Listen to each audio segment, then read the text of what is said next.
Bismillahirrahmanirrahim. A very warm welcome to all of you in unique pre-FSC online lectures.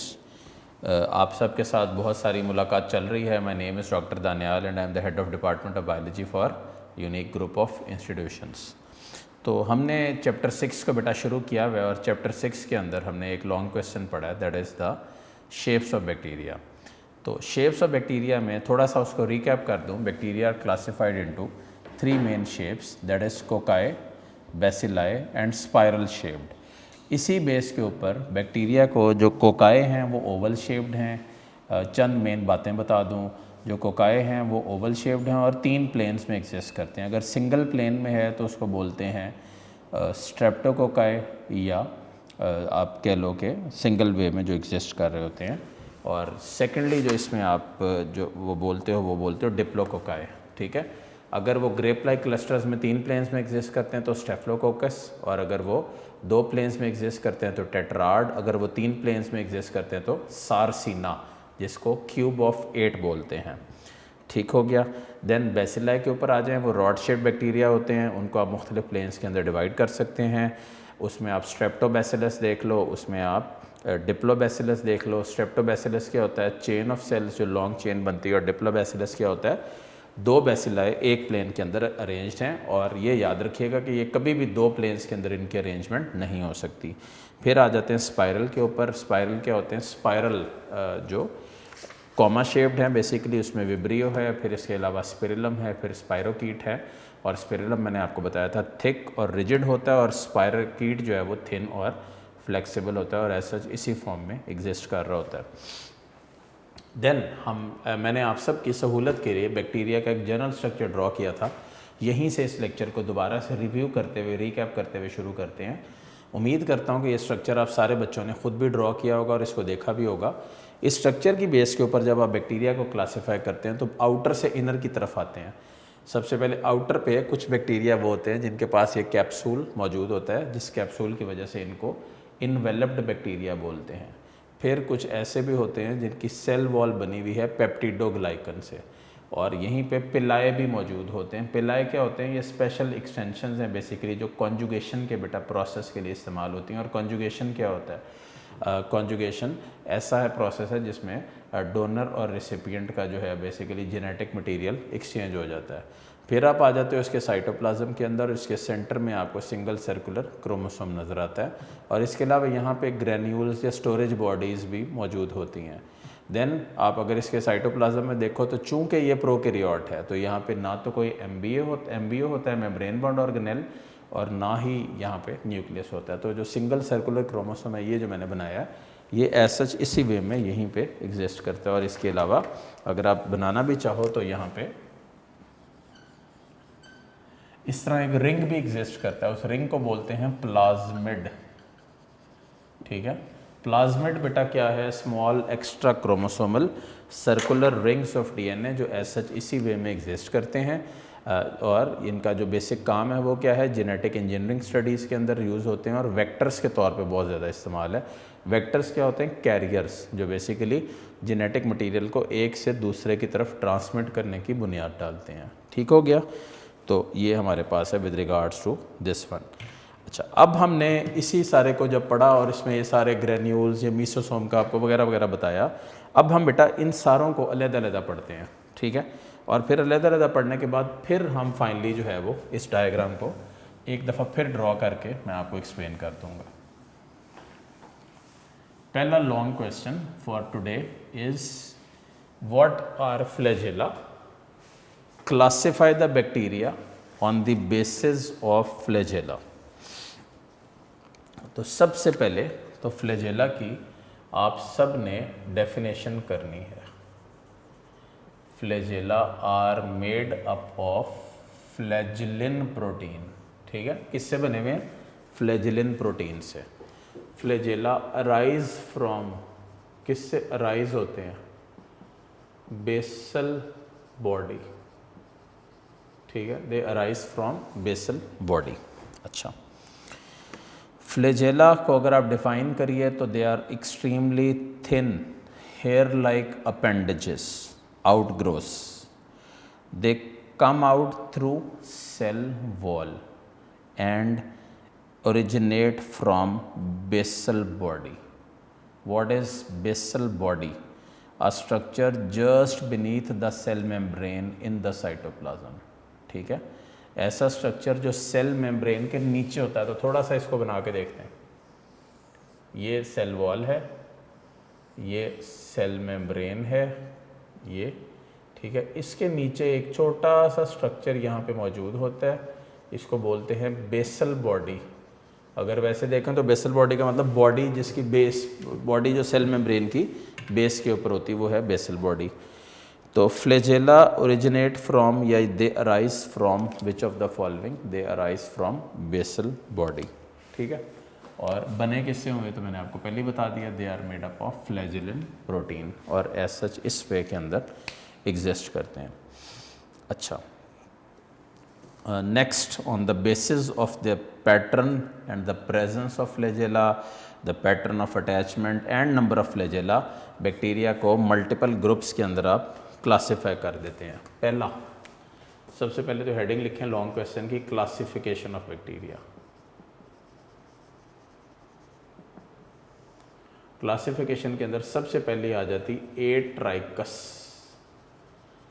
ये वो bacteria हैं जिनके पास कोई फ्लैजेला अवेलेबल नहीं है। तो अब मुझे अकल से अपनी बताना है कि when there is no flagella available तो क्या ये बैक्टीरिया मूव कर सकेंगे?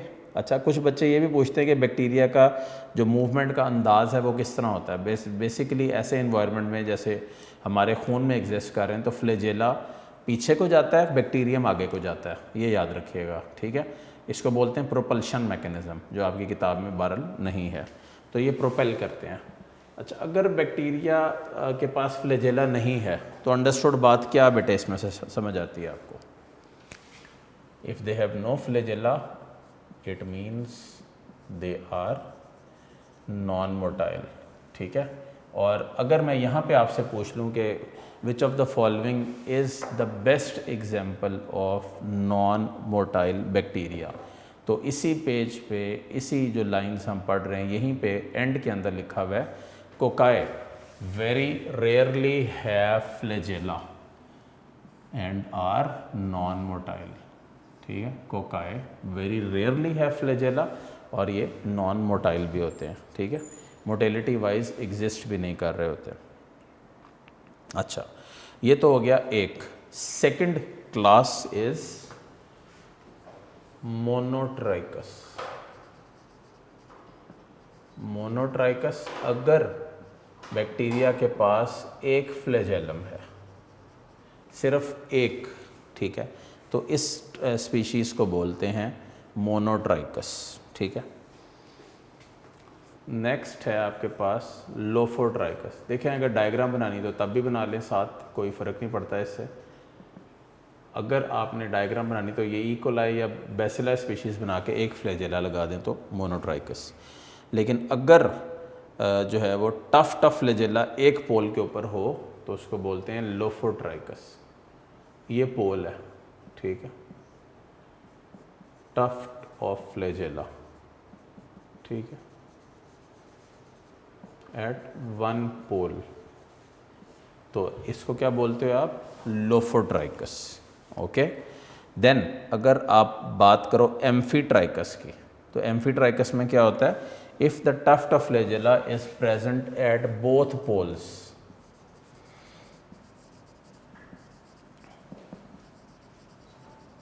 यानी कि आप बैसिला स्पीशीज़ बना लो और दोनों साइड्स के ऊपर इस तरह फ्लैजेला दिखा दो और इसको लिख भी दो tuft of flagella. Tuft means bunch, ठीक है, एट बोथ पोल्स, तो इस कंडीशन को बोलते हैं एम्फीट्राइकस। ठीक है, एम्फीट्राइकस। इसके अलावा है आपके पास पेरीट्राइकस।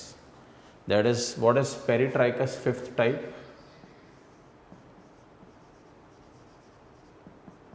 अगर बैक्टीरिया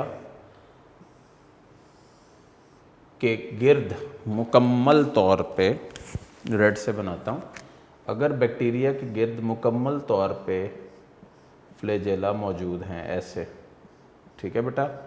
तो इस कंडीशन को बोलते हैं पेरिट्राइकस। वैसे एक बात है, अगर इतने ज़्यादा फ्लैजेला जैसे आपको नज़र आ रहे हैं मौजूद हैं और ये पेरिट्राइकस कंडीशन को शो कर रहे हैं, तो इसका मतलब ये हुआ कि सेंसिटिविटी में भी ये बैक्टीरिया सबसे ऊपर होगा, क्योंकि डेफिनेटली अब जो फ्लैजेला के रोल मैं आपको बता रहा हूँ वो उसके मेन बेसिक रोल्स हैं और वो आपको आने भी चाहिए। यहीं पे लिख रहा हूँ, इसको यहीं पे क्लोज करेंगे। Functions of flagella. तो फ्लैजेला का सबसे इम्पॉर्टेंट प्राइम फंक्शन, बेहतरीन जो जिसको आप कह लो बेस्ट फंक्शन, वो है motility. What is motility? Ability to move को बोलते हैं मोटिलिटी, ठीक है, जिसमें एक ऑर्गेनिज्म मूवमेंट शो करता है।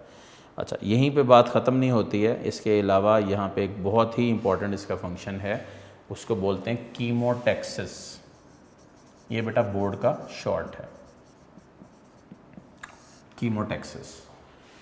मैं आपको इसकी डिफ़ाइन करवा रहा हूँ, सिंपल सी डेफिनेशन है, the ability of any organism to detect and move in response to a certain chemical is known as chemotaxis, ठीक है। The ability of certain organism to detect and move in response to certain chemicals को आप बोलते हो chemotaxis. और chemotaxis में bacteria जब chemotaxis show करेंगे तो डेफिनेटली किसकी मदद से करेंगे? फ्लैजेला की मदद से, ठीक है। फ्लैजेला की मदद से कीमोटैक्सिस शो करते हैं और फिर वो एज सच इसी वे के अंदर मोटिलिटी भी अपनी क्लियरली शो कर रहे होते हैं।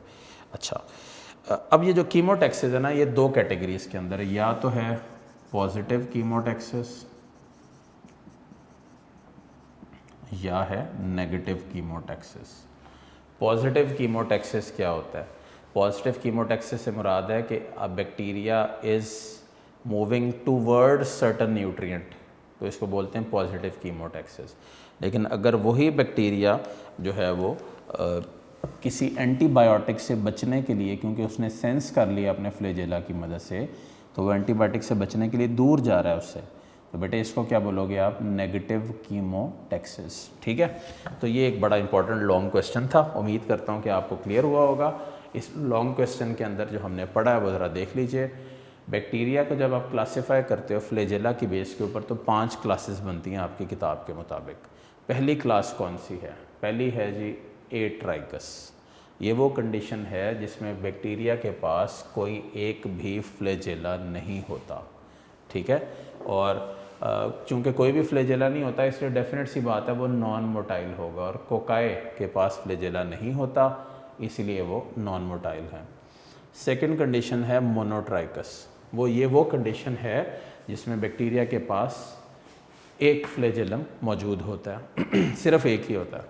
थर्ड है लोफोट्राइकस। वो क्या होता है कि ये देखें, टफ्ट ऑफ फ्लैजेला, ये एट वन पोल, अगर एक पोल के ऊपर एक बंच ऑफ फ्लैजेला हो तो इसको बोलते हैं लोफोट्राइकस। देन वर्ड आता है एम्फीट्राइकस। वो क्या होता है कि अगर फ्लैजेला का जो टफ्ट है वो दोनों पोल्स के ऊपर हो तो उसको आप बोलते हो एम्फीट्राइकस। और देन है पेरिट्राइकस। अगर फ्लैजेला मुकम्मल पूरे ही बैक्टीरिया, ये सारे रॉड शेप्ड बनाए मैंने आपके लिए क्योंकि किताब में भी रॉड शेप्ड ही बना हुआ है। अगर फ्लैजेला एक पूरे मुकम्मल बैक्टीरिया को सराउंड कर रहे होते हैं तो इसको बोलते हैं पेरिट्राइकस कंडीशन, ठीक है। फंक्शंस देख लें। पहला मेन फंक्शन है मोटिलिटी। तो सबसे इम्पॉर्टेंट काम जो फ्लैजेला का है यहाँ पे वो क्या है? एबिलिटी टू मूव, मोटाइल होते हैं फ्लैजेला की मदद से। सेकंड इसमें है हमारे पास कीमोटैक्सिस। ये मैंने आपको इसकी एक जनरल डेफिनेशन बता दी है, ये बिल्कुल जहन में रखिएगा। The ability of certain organisms to move in response to certain chemicals is known as chemotaxis, ठीक है। The ability to move in response to certain chemicals, chemotaxis. अच्छा, इसके अलावा आपको फिर बैक्टीरिया के ऊपर अगर इसको अप्लाई करेंगे तो फ्लैजेला की मदद से बैक्टीरिया अपनी कीमोटैक्सिस को चेक करते हैं, और वो दो तरह की होती है, या होती है पॉजिटिव कीमोटैक्सिस या होती है नेगेटिव कीमोटैक्सिस। तो पॉजिटिव कीमोटैक्सिस क्या होती है कि इसमें जो बैक्टीरिया हैं वो बेसिकली टुवर्ड्स द जो भी पॉजिटिव स्टिमुलस है, कोई न्यूट्रिएंट है या कुछ और है, उसकी तरफ मूव कर रहे होते हैं। लेकिन जो नेगेटिव कीमोटैक्सिस है उसमें डेफिनेटली वो away from the chemicals move कर रहे होते हैं। ये तो हो गया बेटे लॉन्ग क्वेश्चन। अब कुछ शॉर्ट क्वेश्चंस करते हैं। सबसे पहले जो शॉर्ट मैंने अभी आपको थोड़ी देर पहले डायग्राम में बना के दिखाया वो हैं पिलाए, ठीक है। तो इस वक्त हम कर रहे हैं पिलाए का short.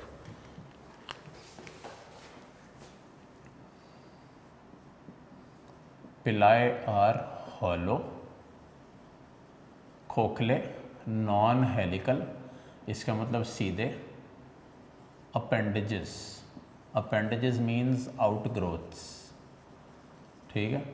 Hollow, non helical, appendages, straight होते हैं, ठीक है। एंड एक और वर्ड भी यहाँ पे है फिलामेंटस, इसका मतलब लंबाई में फिलामेंट्स की फॉर्म में एग्जिस्ट करते हैं, ठीक हो गया। ये सारे वर्ड्स पिलाए की डेफिनेशन है।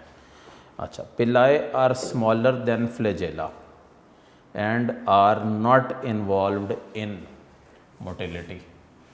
तो पिलाए के ऊपर बहुत सारे एमसीक्यूज आते होते हैं बोर्ड में। एक स्मॉलर देन किससे? फ्लैजेला से। इसके अलावा no role in motility, ability to move, इसका मतलब मोटिलिटी के अंदर सोल रोल बैक्टीरिया में किसका है? फ्लैजेला का है। अगर फ्लैजेला नहीं है तो बैक्टीरिया नॉन मोटाइल है।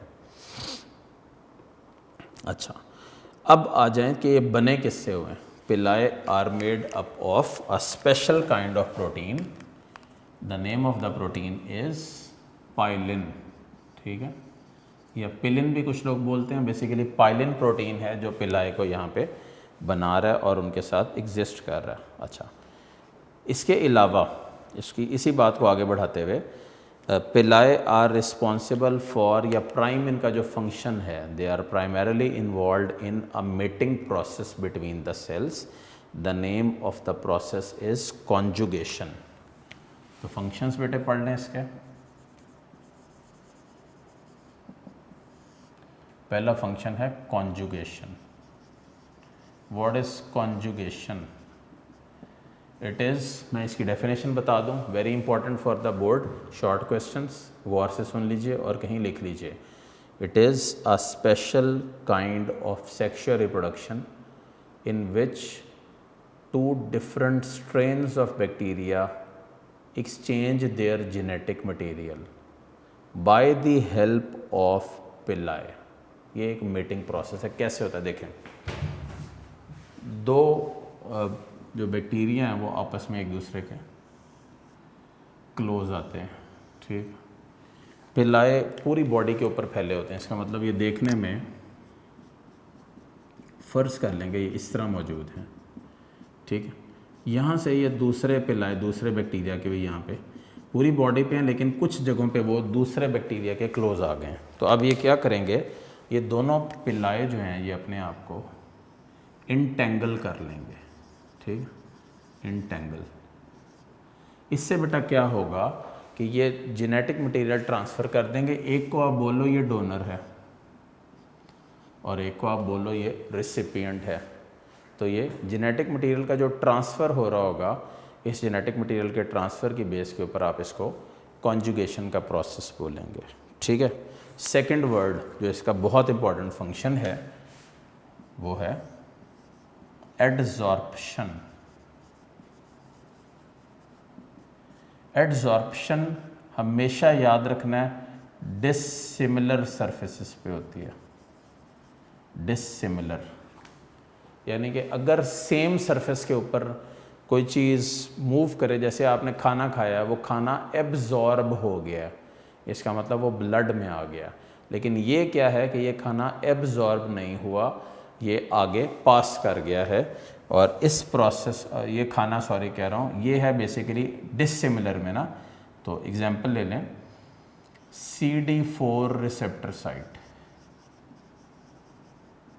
ये बेटा क्या है? CD4 मैंने पहले भी बताया था, रेट्रोवायरस जो ह्यूमन इम्यूनो डेफिशिएंसी वायरस उसकी एग्जांपल है। ये अटैच ही CD4 रिसेप्टर साइट के ऊपर होता है, जिसको क्लस्टर डिफरेंशिएशन 4 बोलते हैं। यहाँ पे अटैच होता है, एड्जॉर्ब होता है और फिर आगे पेनिट्रेशन और आगे फिर एंजाइमेटिक एक्शंस के हवाले से इसका सारी वर्किंग आप देख सकते हो और जान सकते हो। तो ये है with regards to this adsorption, और ये इसके मेन फंक्शन है। पहला है कॉन्जुगेशन का और दूसरा है एड्जॉर्प्शन का, जो डिसिमिलर सर्फेसिस के दरमियान में होती है। अब हम बैक्टीरिया के स्ट्रक्चर को आगे बढ़ाते हुए आउटर रैपिंग ऑफ बैक्टीरिया शुरू करते हैं।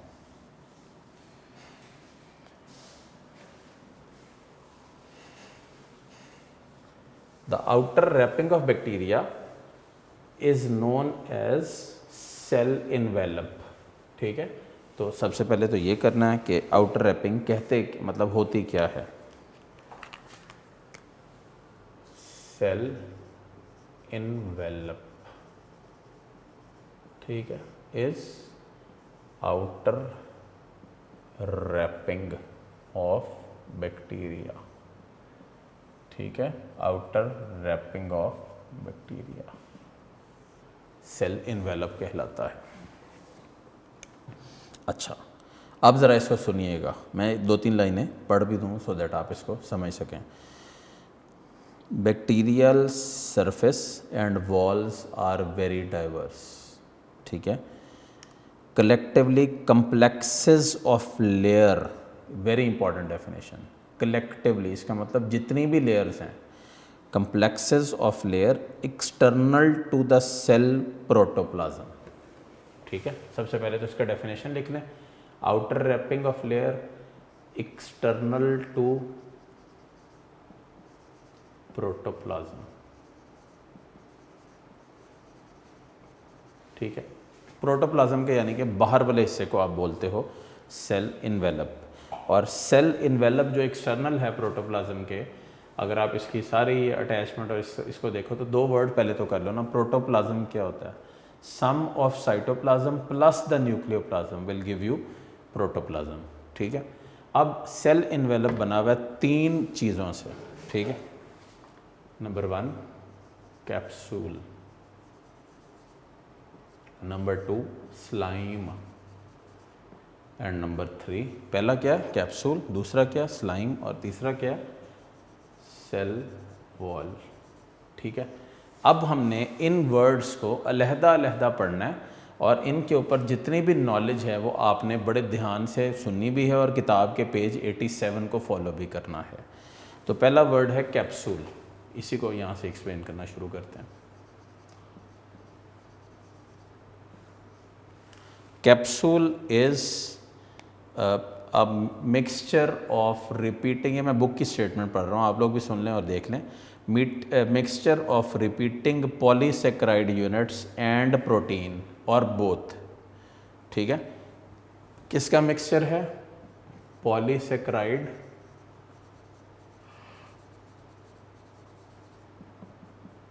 Plus protein. ठीक है, कि मिक्सचर को क्या बोलते हो आप? कैप्सूल। अच्छा, capsule is tightly bound to the cell. Second main function जो मेरे बच्चों को आना चाहिए वो ये है, इट इज़ टाइटली बाउंड, इसका मतलब सख्ती से यहाँ पे जुड़ा हुआ है और मौजूद है। अच्छा, बात यहीं पे ख़त्म नहीं हुई है। It has a thicker gummy nature, thick होता है और स्टिकी होता है। 2019 के सिलेबस में एमकेट में बैक्टीरिया वाला चैप्टर डिलीट कर दिया गया था सिलेबस से बगैर किसी लॉजिक के, और वो चीज़ें ऐड कर दी गई थी जिनका एज सच कोई भी ताल्लुक इससे नहीं था। मेरा पॉइंट ये था इसमें आपको बताने का कि ये जो बैक्टीरिया वाला चैप्टर है इसमें देखें कितनी ज़्यादा नॉलेज है जो इंसान के काम आती है, क्योंकि ये वो ही चीज़ें हैं जो आपने माइक्रोबायोलॉजी में पढ़ने और आगे जाके अपना मेडिकल स्टडीज़ के अंदर पढ़ते हो। तो यहाँ पे एक कॉमन एमसीक्यू आता था एमकेट में, वो एमसीक्यू बोल रहा हूँ। Which of the following is responsible for giving sticky characters to colonies of encapsulated bacteria. ठीक है, सो थिक गमी नेचर, ये वर्ड रिस्पॉन्सिबल है किसके लिए? For encapsulated colonies of bacteria के लिए। ठीक है, ये वर्ड्स बहुत इंपॉर्टेंट हैं यहाँ पे। Thicker gummy nature for encapsulated colonies of bacteria. अच्छा, ये तो हो गया कैप्सूल। फिर मैं बता दूँ, सबसे पहले हमने शुरू किया है सेल इन्वेलप। सेल इन्वेलप है क्या? Outer wrapping of the bacteria. अगर कोई दूसरे अल्फाज में MCQs में पूछे तो it is basically the complex of all the layers which are external to protoplasm। और बेटा प्रोटोप्लाज्म क्या होता है? मिक्सचर है साइटोप्लाज्म का और न्यूक्लियोप्लाज्म का। लेकिन यहाँ पे देखो तो बैक्टीरिया में देखो तो बैक्टीरिया में तो न्यूक्लियस है ही नहीं, तो इसका मतलब ये हुआ ये तमाम साइटोप्लाज्म को प्रोटोप्लाज्म बोल रहा है। अगर प्लांट सेल की सेल वॉल रिमूव कर दें तो बाकी क्या बचता है? प्रोटोप्लास्ट। ठीक है, फ़र्क देख लो दोनों चीज़ों में। अच्छा, अब हम इसको जो है वो शुरू करते हैं with regards to the next point, that is slime, second part.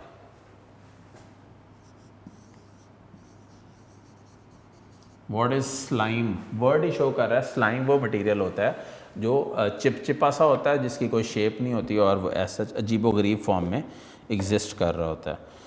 मैं पढ़ के सुना दूं, उसके बाद इसको देखते हैं। Some bacteria are covered with loose soluble shield of macromolecules which is called as slime. ठीक है, तो what is slime? Loose soluble shield किसकी? मैक्रोमोलिक्यूल्स की को बोलते हैं स्लाइम। इसके ऊपर एक MCQ बहुत कॉमन आता है ये बोर्ड पॉइंट ऑफ व्यू से। Which of the following is responsible for providing या giving greater pathogenicity to the bacteria? ठीक है, एक, and second protects them against phagocytosis. तो सबसे पहले पॉइंट तो ये कि it is responsible, slime is responsible for giving greater pathogenicity. What is pathogenicity? The ability of bacteria to cause disease is known as pathogenicity। ठीक है, एक हो गया। और सेकंड, यही जो स्लाइम की लेयर है ये प्रोटेक्शन दे रही है अगेंस्ट क्या? Phagocytosis. What is phagocytosis? The eating process of the cell is referred to as phagocytosis, जिसमें आप ये देख रहे हैं। अच्छा बेटे, हमने अभी जो इस वक्त पढ़ा है वो हमने पढ़ा है सेल इन्वेलप, और सेल इन्वेलप के दो हिस्से हैं। एक हिस्से को बोलते हैं कैप्सूल और दूसरे को बोलते हैं स्लाइम। तो कैप्सूल क्या होता है? ये बेसिकली आउटर प्रोटेक्टिव लेयर होती है, टाइटली बाउंड होता है, दो चीज़ों से मिलकर बना है, पॉलीसेक्राइड से और प्रोटीन से। इसकी थिकर गमी नेचर होती है और ये इनकैप्सुलेटेड कॉलोनीज ऑफ बैक्टीरिया को रिप्रेजेंट कर रहा होता है। सेकंड है स्लाइम। स्लाइम क्या होता है? लूज सॉल्युबल शील्ड है मैक्रोमोलिक्यूल्स की, और ये ज़िम्मेदार किसके है? दो चीज़ों के। एक तो ये प्रोटेक्शन दे रहा होता है बैक्टीरिया को सेल्फ ईटिंग से, फेगोसाइटोसिस से, और दूसरा ये पैथोजेनिसिटी भी प्रोवाइड कर रहा होता है। ठीक है, पैथोजेनिसिटी क्या होता है? Ability to cause disease. ये था बेटे आज का टॉपिक। उम्मीद है कि आपको क्लियर हुआ होगा। नेक्स्ट लेक्चर में इंशाल्लाह हम एक नया लॉन्ग क्वेश्चन शुरू करेंगे, वो है सेल वॉल और ग्राम स्टेनिंग की जो टेक्निक है। जब तक एक दफ़ा इसको सेल्फ रीडिंग करके बैठिएगा, कल के लेक्चर से पहले इंशाल्लाह यहीं से इसको स्टार्ट करेंगे और फिर आगे लेकर चलेंगे। अपना बहुत सारा ख्याल रखिएगा, मुझे अपनी दुआ में याद रखिएगा, एंड अल्लाह हाफ़िज़।